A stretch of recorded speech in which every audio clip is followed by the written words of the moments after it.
Saya pernah ceramah bareng Gus Dur, Ibu, sama Dr. Nurholis Majid di Tambak Beras, pesantren Tambak Beras.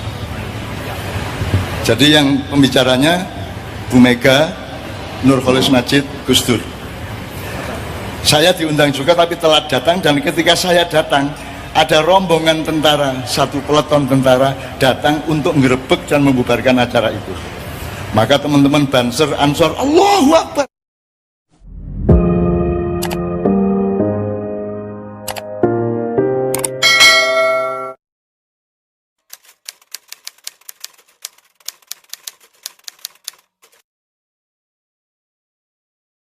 Mbak Puan, saya pernah ceramah bareng Gus Dur, Ibu, sama Dr. Nurholis Majid di Tambak Beras, pesantren Tambak Beras.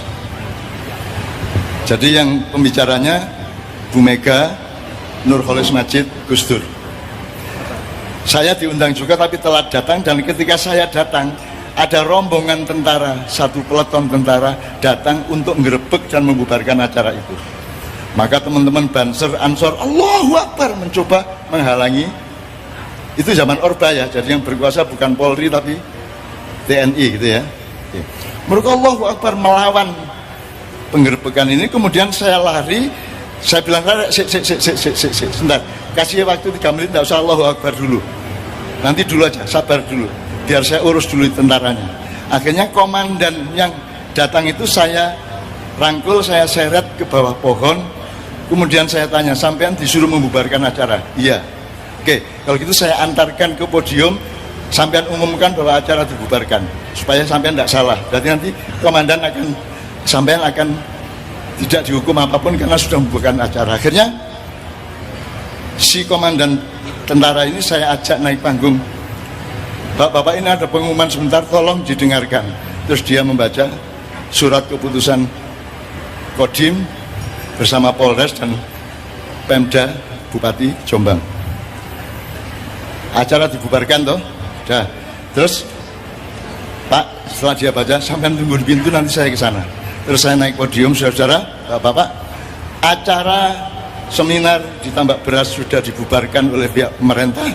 Mari kita baca hamdalah, alhamdulillahirabbil alamin, gitu kan? Nah, sekarang mari kita bikin acara yang baru, basmalah, bismillahirrahmanirrahim. Ya. Terus saya teriak, Gus Dur, acara yang baru ini namanya apa? Kan tadi seminar, terus Gus Dur teriak, Mauidhah Hasanah. Nah, sejak hari itulah kata Mauidhah Hasanah terkenal seluruh Indonesia. Mauidhah Hasanah, ya.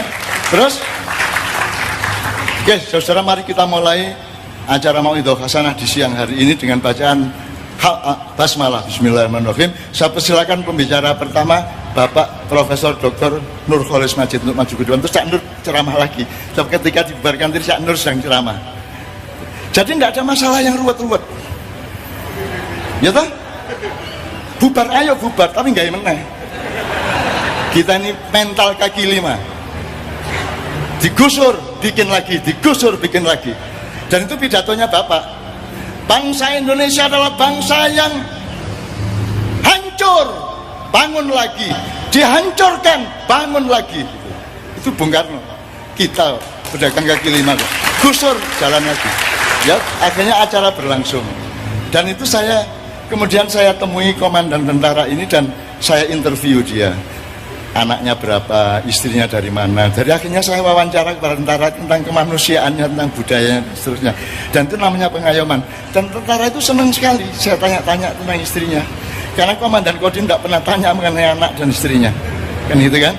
Jadi Mbak Puan, tolong temukan cara-cara untuk mengayomi rakyat. Bermacam-macam cara untuk mengayomi semua pihak di Indonesia.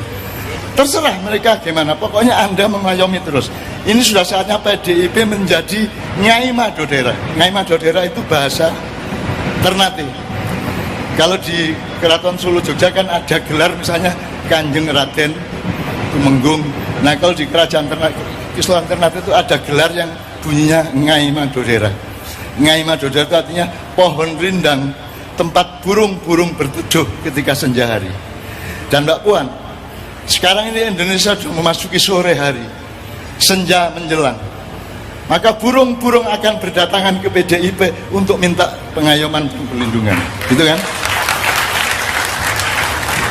Nah, terus ada, mungkin Mbak Puan sendiri belum pernah mendengar atau mungkin sudah ya. Jadi ketika dulu PDI, belum PDIP ya, sehingga kemudian lahir PDIP, itu kan ketuanya Pak Suryadi dulu. Kemudian ada kongres luar biasa di Surabaya, di Wisma Haji, ya. Terus saya bersimpati kepada Bu Mega supaya dia nanti memimpin PDI, sehingga saya ke Surabaya bertiga, Gus Dur, Eros Jarot sama saya. Kami nginep di sebuah hotel untuk support Bu Mega. Nah, cara supportnya namanya juga saya orang Jombang ya, tak cariin jimat ke Madura, diem-diem tak masukin ke tasnya Bu Mega. Terus saya wiritan di atas sebuah air, airnya kemudian tak biur-biurkan ke tempat tinggal Bu Mega di asrama itu. Kenapa? Karena semua yang bertugas di tempat tinggalnya Bu Mega, penginapan itu semua adalah intel. Yang nyubi makanan intel, yang nyapu intel. Maka saya biur-biuri. Tidak berarti itu, ya pokoknya aku itu usaha. Saya hanya seekor semut yang mengangkut setitik air menuju tempat Nabi Ibrahim dibakar. Malaikat Jibril tanya, Mut, ngapain kamu?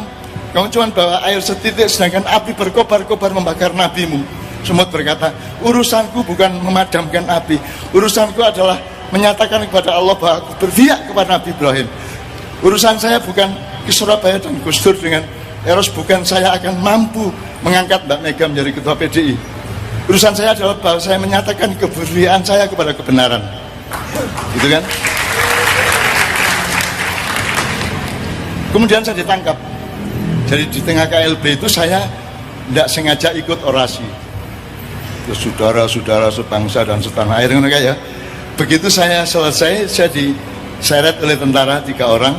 Saya dibawa ke markas tentara Kolonel S namanya. Terus begitu saya masuk dalam tangkapan itu, saya masuk terus saya ketemu komandannya. Komandannya bilang gini, kalau nggak gini caranya, gimana caranya ngobrol sama Cak Nun? Asu bajingan, saya bilang gitu kan. Ternyata bukan nangkap saya tapi ingin ngobrol sama saya.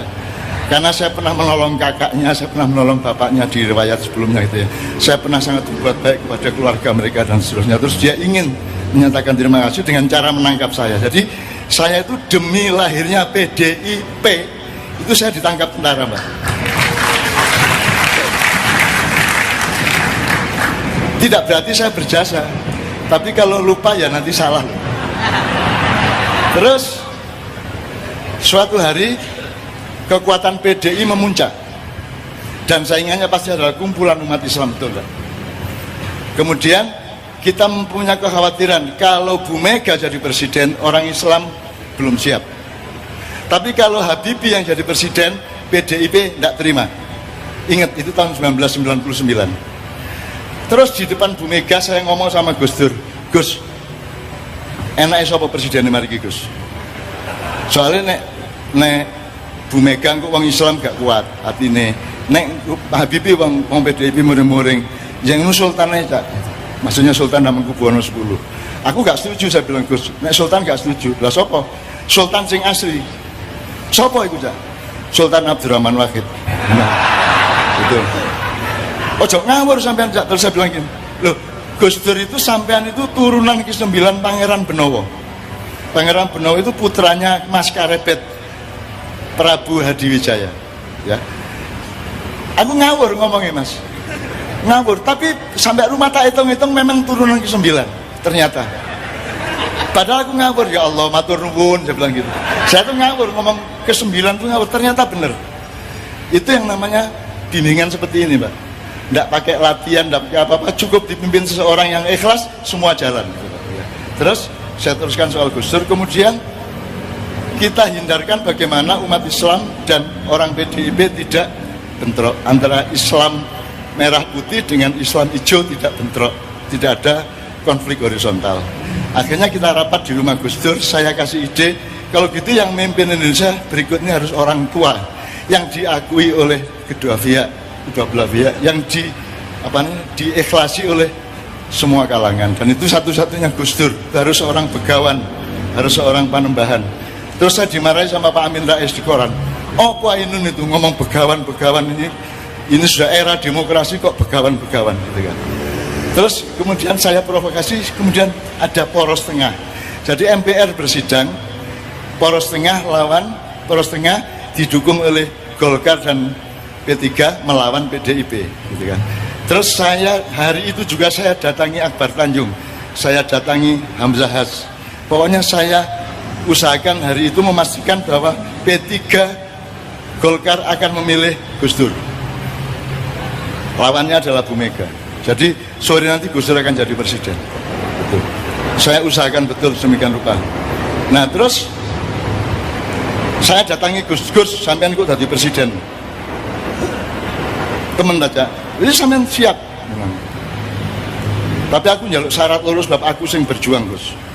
Lho siji soal Aceh kudu sampean beresi. Terus dia jawab karo turu ngene iki Mas. Soal Aceh gampang ya tempeling macam-macam. Nomor loro Gus, tidak boleh lagi ada kekuasaan di Nusantara ini yang terkait dengan mitologi Nyai Roro Kidul. Gitu kan? Itu saya ngomong langsung sama Gus Dur di Hotel Mulia. Terus Gus Dur, Nyai Roro Kidul gak masalah. Oh gak masalah, wis tak SMS. SMS apa? Tak kongkon jilbaban. Gelem. Jadi Nyai Roro Kidul itu sekarang pakai jilbab. Gus Dur itu gitu. Jadi kemudian sorenya jam 5 sore kira-kira beliau sah menjadi presiden gitu ya. Dan kelak ketika beliau jatuh oleh impeachmentnya Pak Amin Rais dan seterusnya, aku yang evakuasi jam 8 pagi di istana dan seterusnya. Ceritanya banyak. Pokoknya intinya adalah bahwa bangsa kita ini sekarang eranya adalah butuh pengayoman, butuh orang tua. Maka PDIP jadilah pengayom bangsa Indonesia.